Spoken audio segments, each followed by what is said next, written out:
Mga estudyante sa iba't ibang paaralan sa Pugo, La Union nagpakitang gilas sa street dancing competition sa Tinumbo Festival 2024. Silipin sa report ni Jasmine Gabriel Galban.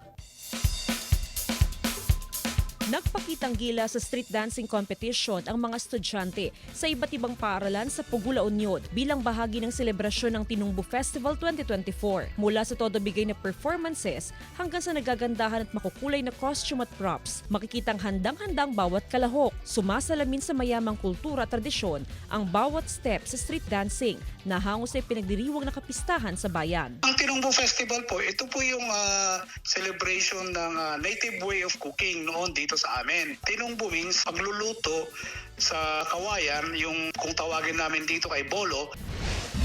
Nagpaligsahan sa pagkain ng pansit kabagan ang ilang grupo sa Kabagan Isabela. 6 na miyembro ang kalahok sa isang grupo. Lalantakan nila ang 3 kilong pansit kabagan. Pangunahing pagkain sa bayan ng pansit kabagan na nagbibigay ng libu-libong trabaho sa mga residente mula sa mga gumagawa ng miki, nagtitinda, nagluluto at mga trabahador. Bibigyan ng milyong pisong halaga ng mga livelihood project ang mga barangay na nanalo sa patimpalak.